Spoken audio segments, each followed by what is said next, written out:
the Happy Scientist podcast. Each episode is designed to make you more focused, more productive, and more satisfied in the lab. You can find us online at bitesizebio.com/happy scientist. Your hosts are Kenneth Vogt, founder of the executive coaching firm Vera Claritas, and Dr. Nick Oswald, PhD, bioscientist, and founder of Bitesize Bio.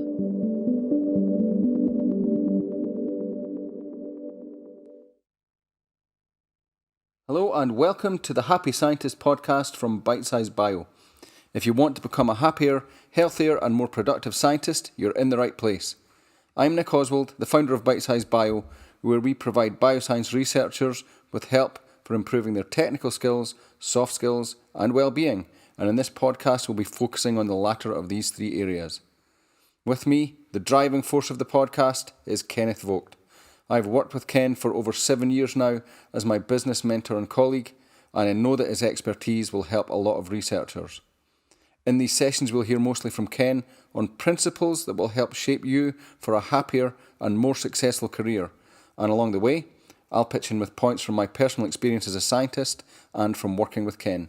Okay, let's bring in the man himself. How are you today, Ken? I'm doing great. I want to take a little moment to introduce Nick to you folks. If you don't really know who this man is, what he's done, Bitesize Bio is an amazing place that is providing foundational scientific, practical knowledge and experience of actual at the bench scientists. You know, there are thousands of articles and webinars that are available there. It's truly amazing, and there's nothing like it out there in the world. It is a one of a kind. And Nick is a PhD bioscientist. He knows what he's talking about here. You know, he's been in the lab just like you. So that's why I came along because this is some good company to be in. And we hope that we will be good company for you too. So we're in the middle of a 3-part series. This is part 2, talking about human needs. 6 human needs that everyone's got, including you. Every bioscientist has these 6 human needs. And everybody has to have them satisfied or they won't be happy. Whether happy in their life, happy in their career, happy in their job, happy in the tasks they have in front of them right now. This is how to have that kind of energy of joy that can keep moving you forward even when things are difficult. You'll have a different experience with them. Now, in our last episode, you may remember, we talked about the first 2 human needs. They were certainty and variety. You have to have certainty in your life. There's got to be the opportunity to have reliability and safety and comfort in whatever's happening with you. And in variety, you need stimulation physically, mentally, and emotionally, just like everybody else. And maybe, in some ways, maybe more so. There are groups of people that, that choose certain professions for certain reasons. And it's because of their mix of human needs. And there are some that map really well and some that don't map well. So we're presuming that you've gotten this far because this is a field you want to be in, because wasn't an easy one to get to. You didn't just fall into this. It's something you worked hard to get to this place. And now that you're here, quite likely it's not entirely what you expected. Because, what do we know when we're young and innocent and naive? We do the best we can of picturing what the future will be like, but when the future shows up, it has its own nature. And so we've learned a few things, and maybe there have been some delightful things you've learned, that it's even better than you thought, and yet there may be some disappointments too, or even some horrors, like, oh, I never thought it would be like this.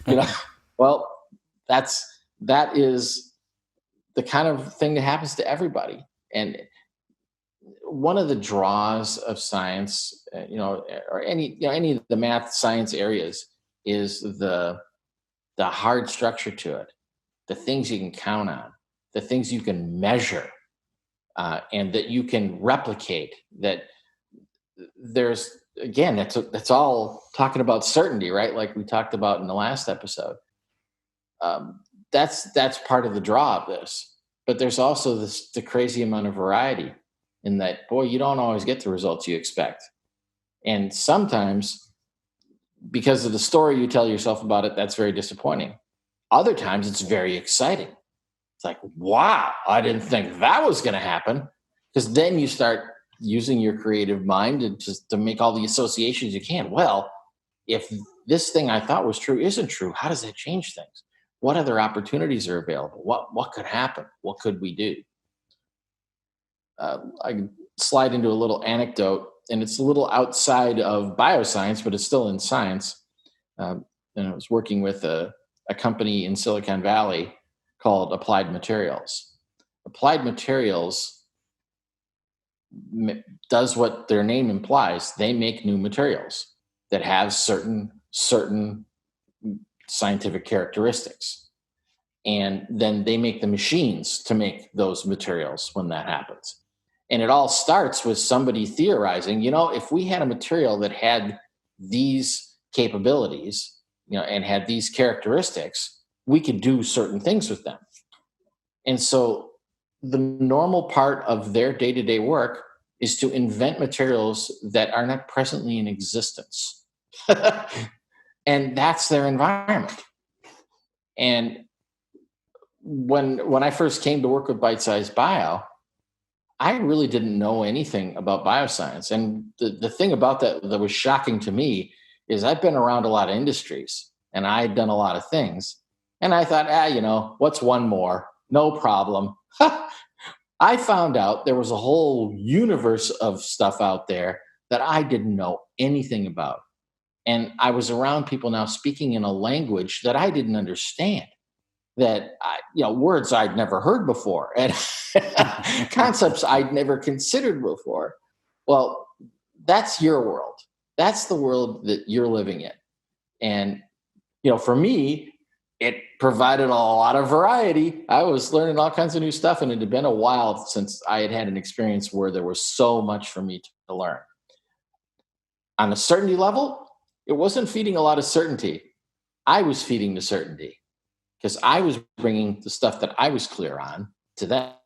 And so we had that mutual admiration society going on there for a little while of learning about each other. And again, that was part of the experience. So I'm telling you these anecdotes so you can see some application of these human needs.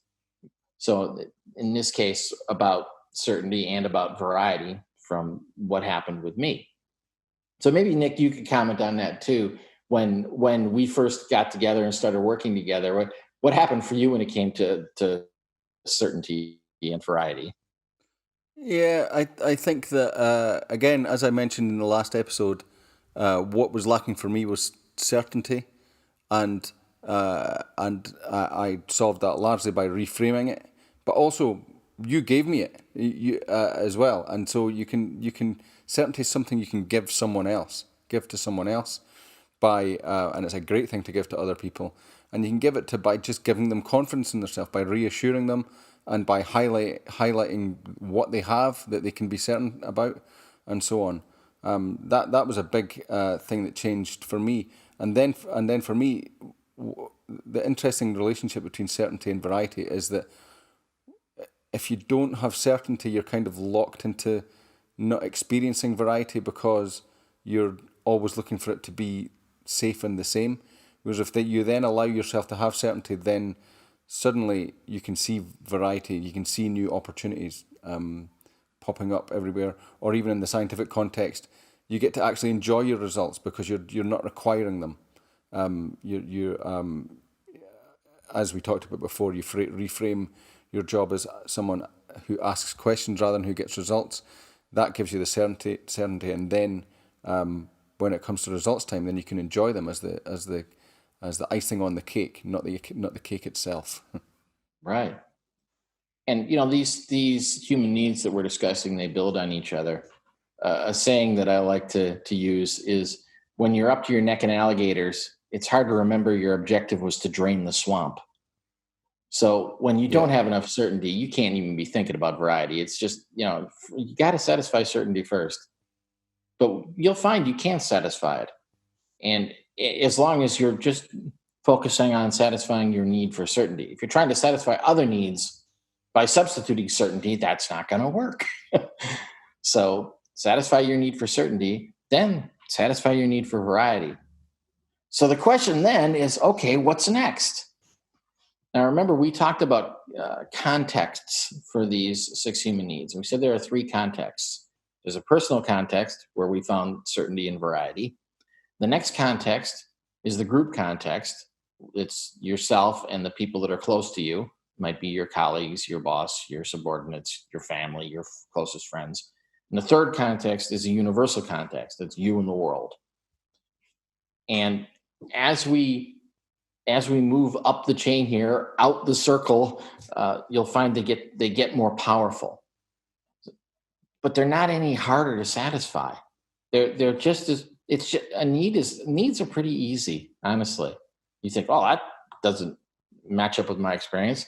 Well, you will find when you focus on them as the specific need, when you realize, hey, this is the need I need to satisfy, well, then it gets easy. What's hard is like, I feel this lack and I don't know what to do. Well, yeah, because you're not clear on what the lack is. So it is hard to tell. We've all had that feeling that, man, I need to eat something, but but nothing feels right. Well, until you realize, what is my body actually calling for? Is it calling for calories right now? Is it calling for fat? Is it calling for salt?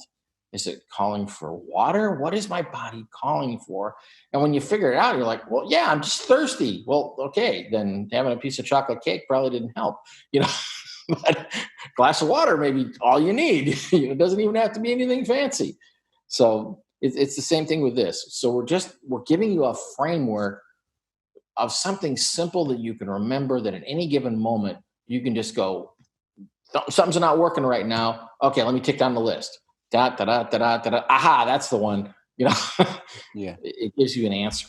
And if you go to the graphic in the podcast, I mean, we are diving into each specific point on this matrix. But if you go to the show notes for this page, which you can find on bitesizebio.com/podcasts, then you will see the full list of the human needs, and that'll help you to navigate this and to use it. It serves as a reminder for you to use it day to day. Sure, and it also might intrigue you to make sure you show up for the next episode. So that, I want to hear about those 2. But there's 2 in this episode we haven't even got to yet, so we're going to get to them right now. We're going to talk about the 2 in group context, 2 human needs in group context, and once again, the same format. There's one that has an inward focus and one that has an outward focus. So if you're in a group context, so it's not just about you, but it's about you and your the people you rub shoulders with the most, and you have an inward focus and there's a need you have there, what would it be? Well, it would be significance. That is the need to feel special, important, and attention worthy. Now you can see how that's in a group context, because you want other people to make you feel special and important and attention worthy. Yeah. You want their attention. You want their kudos. You want them to feel that you're bringing something to the table, that you're adding value. And so you can imagine what this is like in simple contexts. Like, well, yeah, I want my spouse to need me. That matters to me. I want my spouse's attention. But the same thing is true at work. Yeah, I want my boss to notice me, and I want my colleagues to think that I'm more than competent in this work. That that I'm somebody that they're proud to work with. Significance, and it might be I need to see my name in print. That's why you need to publish. That's why I need to finish this paper and get it out in the world, because you're looking for significance. Now, you could look at that and say, well, I don't want to be a blowhard. I don't just want to be an egomaniac. And you're right. You shouldn't be that. But don't throw the baby out with the bathwater here. This need for significance is real, and it's powerful. And when you get it, you can power through a lot of things because of the significance that it will provide for you. You know that when I finish this, when I get this study done, I know in that I'm going to get a lot of significance from people from this. They're going to look at this and go, "Wow, that's some good work. That's really useful. That's taking us forward." So this is why you want to have significance in your life and why you need to have significance in your life. And now you look at this again in a group context, it becomes a little more powerful in that it's not just about you anymore. And you can imagine it's just like in your work, you don't work entirely alone. There are other people that you're engaged with. And if you had to do everything yourself, there's just not as much you could do. And you can even extend it out to, like, if you had to invent the microscope you use, you had to invent that that flow cytometer. If you had to build them, you'd never get anything done. So the grouping up is really adding to things. If you had to develop every kit that you purchase, if you had to do that from scratch, you know, you wouldn't have anywhere near as much accomplishment in your life. And there's really no opportunity to get significance solely on your little island of yourself. So, I mean, it's not that you can't look at yourself and feel, you can feel important to yourself. You can give yourself attention. That's true. But the fact is, most of this is fed from people outside you. So, That's interesting. I was going to ask you the link then between significance and self confidence is, because part of being resilient, is it not, is kind of being confident in yourself without needing other people to pull you up. What would you say is the balance there? okay. We got to understand the difference between what you can receive from somebody and what you are craving from somebody. You can long for something, and that can be a powerful draw, or you can crave it and it just never gets satisfied. And I mean, this is why people eat junk food, for instance. It's a craving, but you'll have a longing for healthy food if you're really paying attention to your body. So that's the difference. Hmm. You don't you don't have to have a concern that, oh, I'm only going to have this toxic desire for attention.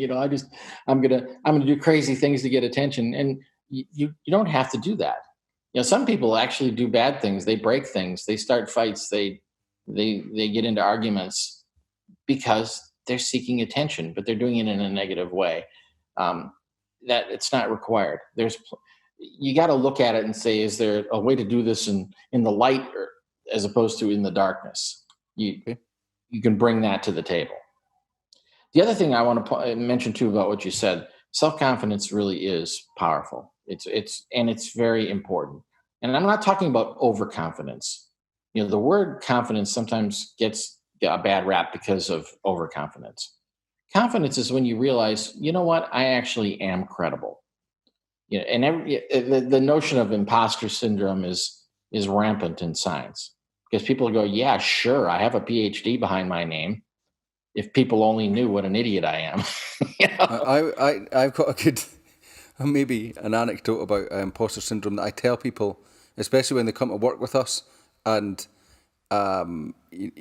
people who come to work with us who aren't scientists, and for some reason, people get kind of a bit daunted about working with scientists, as if there's some, it wasn't just that we learned something specific for a few years and then worked on it, that there was some other area of, that is more, it means you're more intelligent or something. It's not that at all, but it's easy to get odd.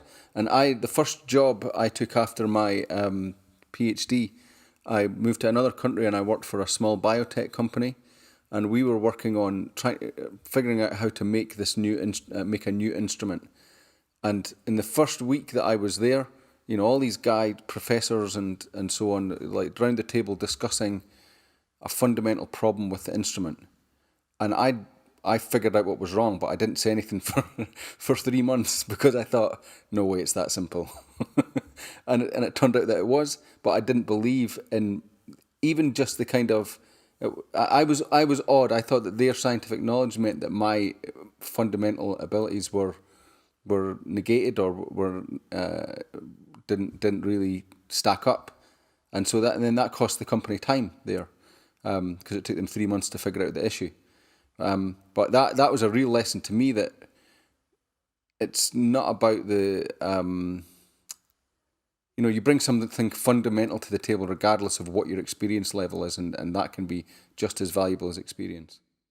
Oh, absolutely. Somebody who is inexperienced has something that they will never have again. You have a fresh set of eyes. It is so hard to go back to that. I mean, it Yep. can be done, but you don't realize this thing that's actually natural for you if you're new to the lab is something that the more experienced people they have to work at. So it's an advantage. So take advantage of it. And that's the thing to recognize at any given moment, wherever you are in the moment, be confident about the things you can be confident about. Yeah. And don't worry about the things you can't be confident about. Be aware of them. Have humility. Humility is very, very powerful. And people get that wrong all the time. They think, oh, if you're humble, you're weak. And like, no, you have to be strong to be humble. To admit that you don't know something is really, really powerful. So again, you can get it's interesting. You can get significance for your ignorance and your naivete and your innocence if you couch them in proper humility. People look at that, that the fresh faced new scientist in the lab, all full of of creativity and just aching for opportunity and and is so excited about discovery. I mean, those are things to be confident in. You know, the the the idea of the power of youth it's real. Now, for those of us who are older, I don't want to take away from us what we got. If you're bringing experience to the table and you've got accolades behind you, by all means, stand on that, but don't rest on your laurels. You got to move forward, keep going. But it's at some point it can be easy to have significance just keep coming to you. I don't have any trouble praising Nick every time I'm introducing him to somebody because he's got the street cred. And if you have that too, that can solidify that significance. Now, if you find even in that, even when you've got all that, you're still not able to fill that hole, look around at the other human needs and see if you're lacking there. And what you're trying to do is use significance to fill a hole that would be better served by filling the hole for certainty or for variety, or the other ones we're going to discuss as we go along. So the next need within this group context, if we turn our focus now outward, is for love and connection. That is the need for the love of family and friends and to be connected to people, events, and things. Now, I realize the word love is not used in business or laboratories very often. So if you want to just focus on the connection part, you can do that. The reason I put it in a phrase like this, though, is because in other contexts in your life, love is definitely a better descriptor than merely connection. You're not merely connected to your children. You love your children. It's a bit of a different experience. But connection is something you can have with strangers, with somebody who you don't even know their name, and people that you have more, incidental interaction with. The idea then is as you're looking outward, it's like, well, connection is something I have to instigate. Significance is something that other people give me, but connection, I have to cooperate in that. I have to be a part of it, and I may have to initiate it. So you can look around in your work experience and say, maybe I should be getting more connected to my colleagues, the people I work with. Maybe I should be more interested in their lives. Maybe I should know their children's names, and maybe I should know what part of town they live in. Or same thing with your boss, or even your boss's boss, or other people in your industry. Making connections is a very powerful way of satisfying a deep need that everyone has. So that's interesting that the love and connection that you make the effort to make with someone else feeds that person's significance, and it comes back to you. So it's a virtuous circle. Yeah, I'll tell you a story about something that happened to me many years ago. I was working with a .com company during the flyer times. It was just crazy times. So this company I was working with was constantly hiring people, as were many companies then. So there were always new faces. And so I was out to lunch with a group of engineers, and there was a new engineer that we'd invited along. And so I think there were 6 of us there. So we sat down and start talking, and for most of us, we were just this is our first introduction to this new person. We didn't know him at all. And so the first thing I said is, so where do you come from? Because so many, this was in Silicon Valley, and so many people were moving from other parts of the country. And that's a question I typically ask people to find out, where'd you come from? Where did you get your degree? Da da da da. And one of the other guys, somebody that I'd known for a while, he said, "See, just what I told you." And I'm like, "What?" I said, "The first thing that's going to happen when we sit down is Ken is going to ask this person where they came from," because he's done it to every one of us. And they all went, "Yep, that's right." Well, it was just, to me, it was a simple way of making connection. It was show interest in this person. And who is offended to hear where you come from? Why do you want to know that? Where'd you get your degree? Well, I don't usually talk about that. Like, come on, everybody talks about that stuff. It's natural, and it's again, just bothering to show some interest, to have a little curiosity about another human being, to find out. Now, obviously, there's some questions you don't want to ask people, and there's some circumstances where questions that are okay or not okay. But you've got some life experience. You know the difference. Maybe the person who's going through a divorce, you don't want to ask him about his spouse right now. But but for other people, it's just like, yeah, how's what's your wife up to these days? Is she working somewhere? Is she also a scientist? What else is going on with you? And you find out little things about people, and then they share things that you wouldn't even have thought to ask. And now you've made a deeper connection with somebody. And you think, well, what does that have to do with this? Well, here's what it has to do with that. Everything that we're doing, it's hard to do it completely alone. So if you can just have somebody, they got your back. If there's somebody like, hey, listen, I needed to start this, but I haven't eaten all day. I really need to grab some lunch. Can you just watch this for 20 minutes while I go get a sandwich? Sure. Well, when you've got somebody that and you're on friendly terms with them, they're not only are they more likely to say yes, they're more likely to be glad to say yes. They're not going to be put upon. They're not going to feel like, oh man, this guy, always taking off and leaving me with his dirt, But no, instead, like Nick just said, they feel a little significance. Oh, you asked me because you trust me, because you can count on me. Well, they actually got something out of that too. So another way to look at this now, if you've been thinking about your own significance and you've been thinking about your own love and connection and what you get from those things, now take that and look around you and think, what would happen if I made people feel more significant? What if I made them feel more connected? What would that do for them? And when you see they're lacking that, because there are some people that are just crying out for significance all the time, and you might actually get tired of it. Like, man, this person always wants a pat on the head. They always want to be told that they're the best, that they're really good, that they're right, or that they're special. Well, you know what? Maybe they are lacking that in a deep way in a variety in other parts of their life, and maybe you can fill that hole for them. And at what cost? What does it cost you to be complimentary to somebody? What does it cost you to say, "Oh, that was a great conclusion," or "That was a great presentation," or I love how fastidious you were about how you did that study. How does that hurt you? It doesn't cost a thing, and it could do a lot of good. And then you are feeding back into your own connection by offering other people significance. So, Nick, in your world, you've got a company now that is virtual with people literally all over the world. How are you connecting to people when they're distant?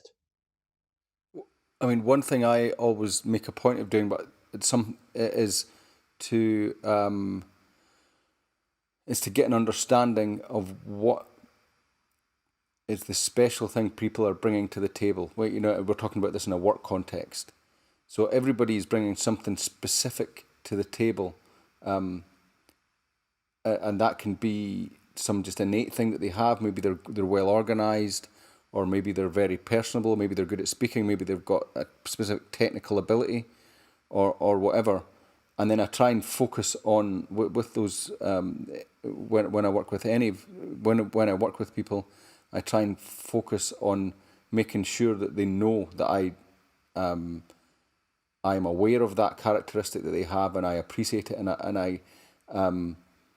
and contrast it with myself, maybe, and so that to show that this is how we all fit together, and then encourage them to, if they want to go to if they're moving into a new project or something, to try and bring that that perspective or that characteristic in, for example, and then it allows them to see, especially alluding back to what I said earlier about people being a bit intimidated by working with scientists. If I can say to them, well, look, I'm not a particularly organized person. I don't think in that way, and so you are, and that means you and I dovetail in that way, and it doesn't matter what I'm, what you think I'm good at.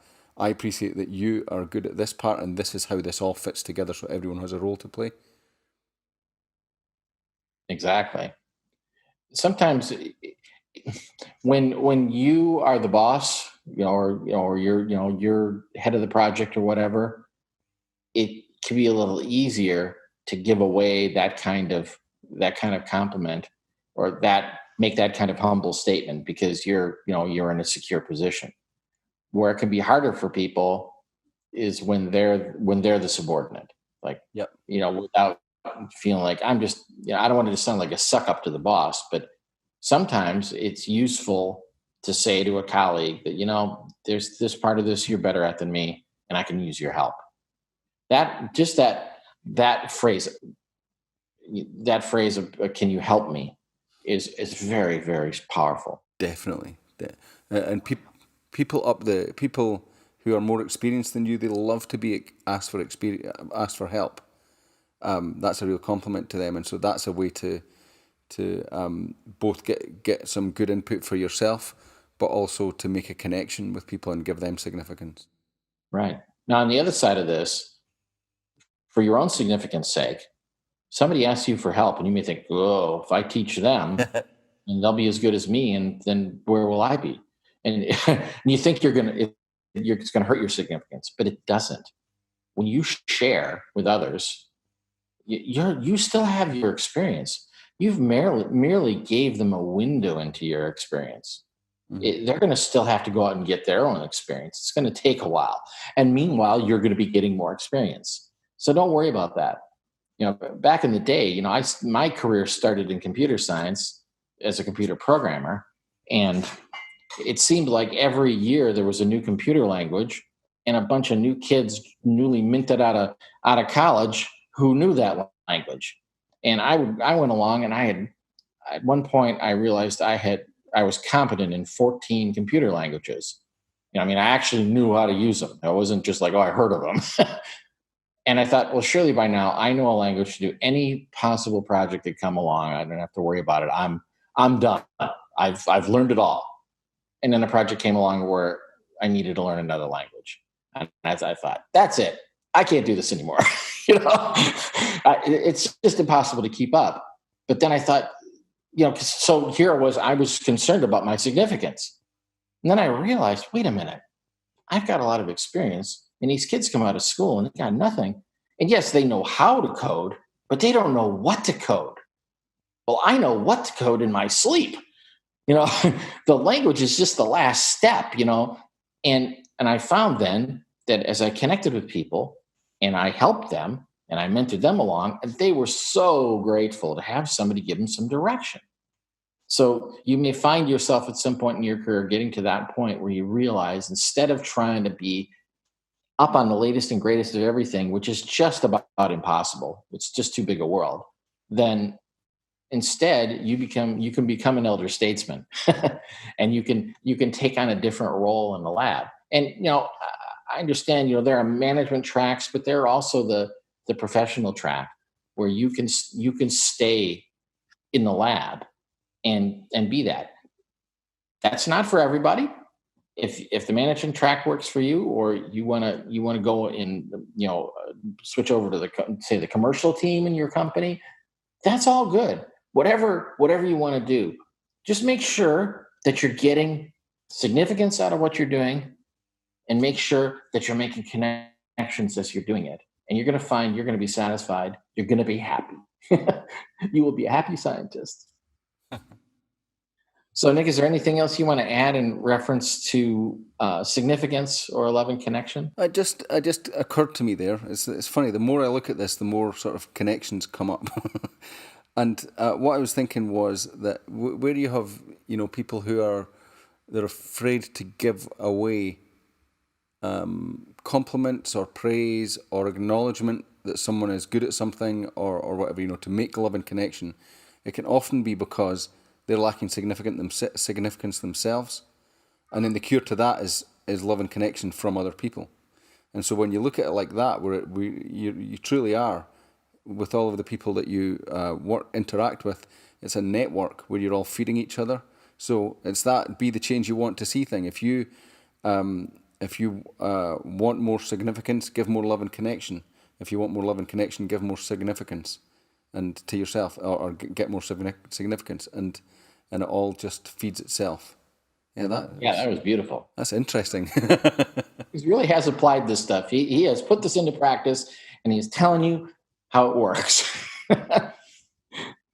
So I want to comment right now. We're of course still in that COVID phase as this is being recorded. So we are recording from home. And I don't know if anybody picked up my cat seeking significance in the background there. I did hear that, yeah. It happens sometimes. And so again, this is a humility moment, saying, I know this is the perfect environment. I'm not in a studio with an engineer and all that, but we still felt we could do a great job for you, the listener. And so we're taking it on the chin and working in the environments that we can, so we can get things done for you. All right. Well, that is a wrap for this episode. The next episode, we're going to finish up with the universal context and the last two human needs. But I want to remind you now, go out in the world and look for this. Look for opportunities for significance. Look for opportunities for connection.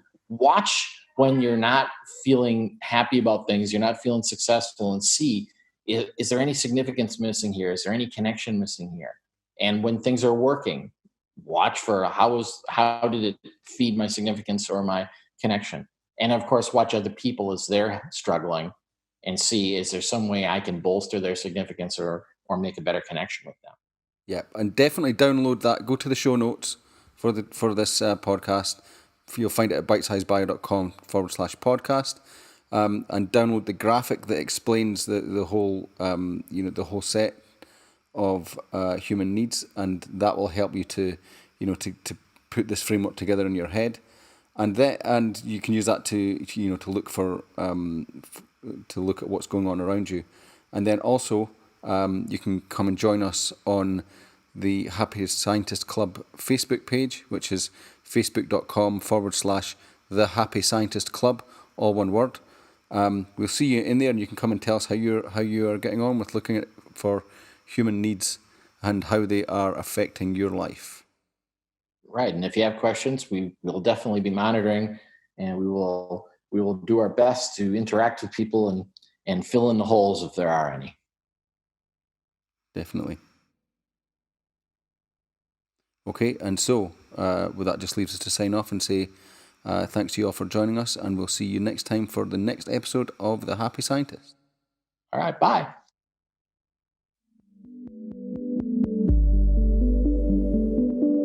The Happy Scientist is brought to you by Bitesize Bio, your mentor in the lab. Bitesize Bio features thousands of articles and webinars contributed by hundreds of PhD scientists and scientific companies who freely offer their hard-won wisdom and solutions to the Bitesize Bio community.